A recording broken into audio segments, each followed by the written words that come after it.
মালহামাতুল কুবরা launch করার পরে আল্লাহ রাব্বুল আলামিন এই মুসলিম উম্মার এই দুরবস্থা কাটানোর জন্য ইমামুল মাহদিকে পাঠাবেন ইনশাআল্লাহ।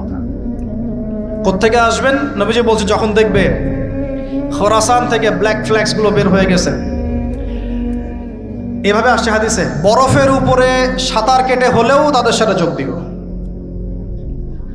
ওই সময় ওয়ার্ল্ডের অবস্থা কেমন থাকবে আমরা জানি না, হাদিসে এভাবে আছে।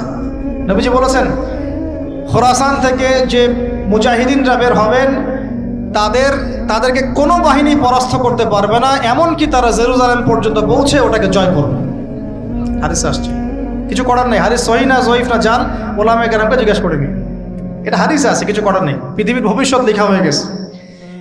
ইমামুল মাহদি এখান থেকে মদিনা থেকে তিনি পালিয়ে চলে আসবেন মক্কায়। তিনি নেতৃত্ব নিতে চাইবেন না, মানুষ জোর করে তাকে নেতৃত্ব দিবে। হাজার আসওয়াদ এবং মাকাম ইব্রাহিমের মাঝখানে তার হাতে বায়াত নেওয়া হবে। কতজন বায়াত নেবেন? 313 জন। 300। এরপর শাম থেকে একটা বাহিনী তার সাথে যুদ্ধ করতে আসবে। আল্লাহ পাক তাদেরকে মক্কা মদিনার মাঝখানে বাইদা নামক জায়গায় ধসিয়ে দিন, ধসে যাবে, আসতে পারবে না। তারপরে বনু কালব নামে একটা গোত্র থাকবে আরবে, ওই কালবের সাথে ইমাম মাহদি যুদ্ধ হবে, ইমাম মাহদি জয়লাভ করবেন ইনশাআল্লাহ। তারপরে তিনি সারা ওয়ার্ল্ডটাকে আবার রুল করা শুরু করবেন। হাদিসে আসছে তিনি গুনে গুনে গনিমতের মাল দিবেন না, মুষ্টি ভরে ভরে মুসলমানদেরকে দান করবেন ইনশাআল্লাহ। তারপরে বের হবে মাসিহুদ দাজ্জাল মানুষের রূপে, ওই যে 4টা জায়গার কথা বললাম, সে বের হবে ইত্যাদি ইত্যাদি। এবার সে মানুষের রূপ ধরে আমাদের সমাজে প্রবেশ করবে এবং তার অনুসারীদেরকে নিয়ে ম্যাসাকার করা শুরু করবে। কিন্তু মুসলিমদের মধ্যে একটা বাহিনী শেষ পর্যন্ত তার সাথে যুদ্ধ করতে থাকবে। হতে হতে হতে হতে যখন মুসলিমরা একটু কোণঠাসা, আল্লাহ পাক পাঠাবেন আসমান থেকে ওই মাসিহকে, যে মাসিহকে তারা চিনতে পারেনি। আর ওরা যাকে মাসিহ মনে করছে, তাহলে এই মাসিহটা কে? এ মিথ্যা মাসিহুদ দাজ্জাল। কথা বুঝতে পারছেন? তাহলে সবচেয়ে বড় প্রতারণার শিকার কারা হচ্ছে? মাসিহুদ দাজ্জাল ওদেরকেই প্রতারণা করছে। বুঝতে পারেননি কথা? ওদের সাথেই সবচেয়ে বড় প্রতারণা হচ্ছে। ওরা মনে করছে এই সত্যিকারের মাসিহ, সে আসলে আমরা বিশ্ব রুল করবো। সে সত্যিকারের মাসিহ নয়। ঈসা ইবনে মারিয়াম আসবেন কিভাবে সেটাও এসেছে। 2 জন ফেরেশতার কাঁধে ভর দিয়ে তিনি নামবেন শাম অর্থাৎ সিরিয়ার দামেস্ক শহরের মধ্যে। কোন শহর? দামেস্ক। এই জায়গাগুলো খুব বরকতময়। আল্লাহ নবী দোয়া করেছেন, আল্লাহ শামে বরকত দাও, আল্লাহ ইয়েমেনে বরকত দাও, আল্লাহ শামে বরকত দাও, আল্লাহ ইয়েমেনে বরকত দাও। আর মুসলমানরা বলছিল, আল্লাহ রসুল আমাদের নাজদেও বরকত দিতে বলেন, আমাদের নাজদেও বরকত দিতে বলেন। আল্লাহ নবী বলছেন যে নাজদে বরকত না, বরং ওখান থেকে ভূমিকম্প বের হবে, ওখান থেকে শয়তানের শিং বের হবে। চিন্তা করে, ওই যে বললাম নাজদিরা তুর্কিদের বিরুদ্ধে যুদ্ধ করেছিল, অটোম্যান এম্পায়ারের বিরুদ্ধে যুদ্ধ করেছে ব্রিটেনের সাথে হাত মিলিয়ে। ওরাই এখন সারা বিশ্বে, বাংলাদেশে এদের লেসপেন্সার আছে বহুত, বাংলাদেশে এদের বহুত লেসপেন্সার আছে। তারা বলে, ওই যে দেখবেন যে যখনই আমরা এগুলো নিয়ে আপনাদেরকে সচেতন করতে চাই, মানে এরা তো খারাজি হয়ে গেছে, উগ্র হয়ে গেছে, এই হয়ে গেছে, সেই হয়ে গেছে, এভাবে করে গভর্নমেন্ট প্রশাসন সবার কাছে আমাদেরকে বিতর্কিত করার চেষ্টা করে। অথচ আমরা কি কারো শত্রু? আমরা কি এই আলোচনাগুলো করে ওয়ার্ল্ডের প্রেক্ষাপট বদলাতে পারবো? পারবো না। কিন্তু আমাদের প্রজন্মকে আমরা জানাতে তো পারবো, যাতে তারা আত্মবিশ্বাসী হয়ে গড়ে ওঠে যে আমরা এই নতজানু মনোভাব নিয়ে পৃথিবী থেকে যাবো না ইনশাআল্লাহ। আমরা পৃথিবী থেকে মাথা উঁচু করেই যাবো ইনশাআল্লাহ। মুসলিমদের হাতেই বিশ্বের বিজয় লেখা আছে, আস্তে আস্তে বিশ্ব ওদিকে যাবে, এটা তো ওদেরকে জানতে হবে। আমরা তাদেরকে জানাচ্ছি মাত্র। তো নাশ থেকে বের হবে শয়তানের শিং, এটা বলা হয়েছে। যাই হোক, এখন ঈসা ইবনে মারিয়াম আসবেন এই সিরিয়ার দামেস্ক। চুল দিয়ে টপ টপ করে পানি পড়তে থাকবে, মুক্তা ঝরছে এরকম পানি। তার নিঃশ্বাস যতদূর পর্যন্ত যাবে ততদূর পর্যন্ত কাফেররা মরতে থাকবে। সুবহান। এমনকি তিনি খুঁজতে খুঁজতে দাজ্জাল পর্যন্ত আসবেন। দেখবেন যে মুসলিমদেরকে অবরুদ্ধ করে রাখা হয়েছে, বলবেন দরজা খুলে দাও। নামাজের ওয়াক্ত হবে, আজান দেওয়া হবে, ফজরের ওয়াক্ত। ভাই আমরা যদি ফজর মিস করি, আমরা আসলে ওই বাহিনীতে যোগ দিতে পারবো না, বেঁচে থাকলেও জানি না আমরা অত বছর থাকবো কিনা পৃথিবীতে, আল্লাহই ভালো জানেন, এটা আমরা জানি না।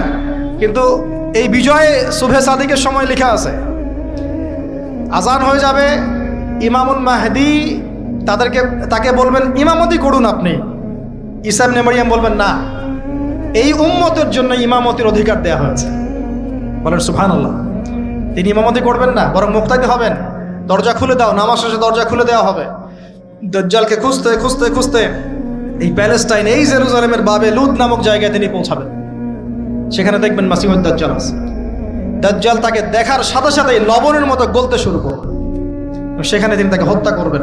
তারপরে সেখান থেকে তিনি ইসলামী খেলাফা রিস্টোর করবেন। উর্বর হবে মাটি, সবুজ শ্যামল, বৃষ্টিপাত বেশি হবে, এগুলো হতে থাকবে। এর মাঝখানে আবার ইয়াজুজ মাজুজ বের হবে। ইয়াজুজ মাজুজ বের হওয়ার পরে পৃথিবী ম্যাসাকার করবে।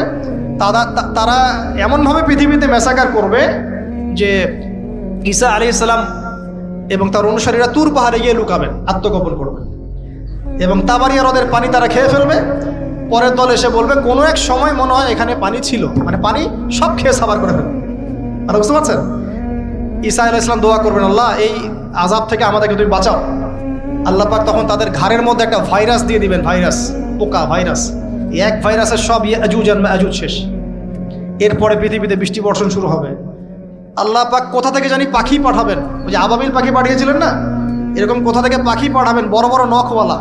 এরা ওদের দেহগুলো উঠাবে, মহাবিশ্বের কোথাও গিয়ে ফেলে দিবে, জানি না আমরা কোথায় ফেলবো।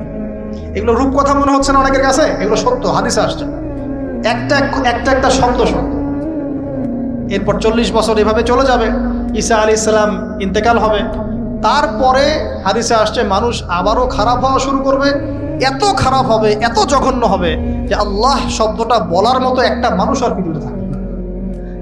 একটা মিষ্টি মৃদু একটা বাতাস আসবে, এই বাতাস মুমিনদের বগলের নিচ দিয়ে প্রবাহিত হবে, এবং যার অন্তরে এক সরিষা দানা পরিমাণ ঈমান আছে, ওই বাতাসে তার জান কবজ হয়ে যাবে।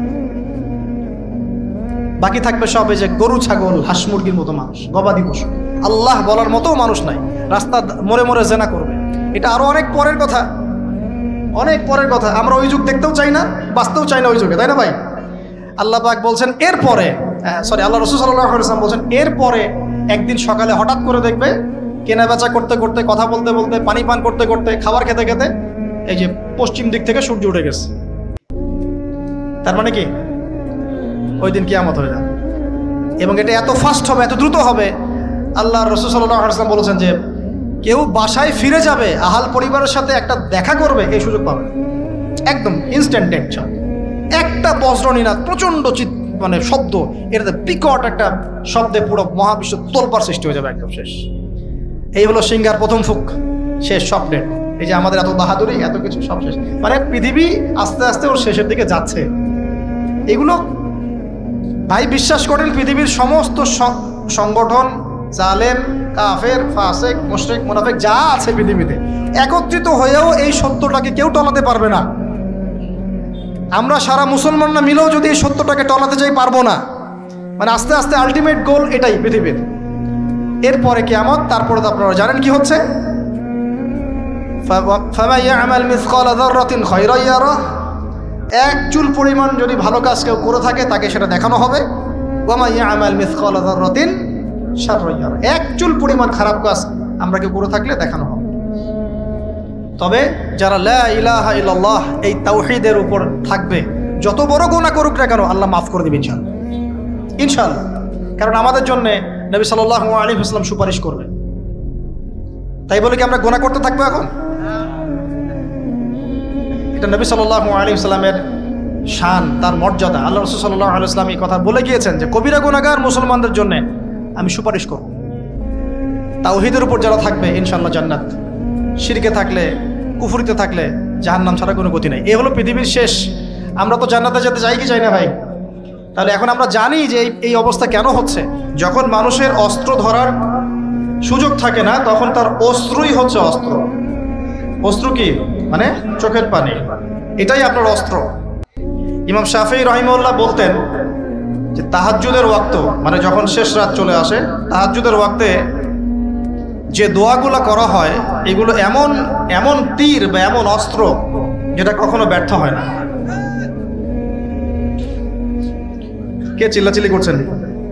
পুরো আলোচনায় একবারও ঠিক বলার দরকার নাই, কারণ আপনি ঠিক বললেও যেটা ঠিক সেটা ঠিকই, আর যেটা আপনি ঠিক বলবেন না, কুরআন সুন্নাহ যদি ঠিক না বলে এটা ঠিক না। তো এই ঠিক বেঠিকের দরকার নাই। কারণ হচ্ছে আমরা যদি এই আয়োজনটা মসজিদে করতাম, আপনারা কি মসজিদে এরকম শোরগোল করতেন? কথা বুঝেন, যদি আমরা এই আয়োজনটা মসজিদের মধ্যে করতাম, আপনারা কি মসজিদেও শোরগোল করতেন, হট্টগোল করতেন? যদি করতেন তাহলে সেটা হতো কিয়ামতের আলামত।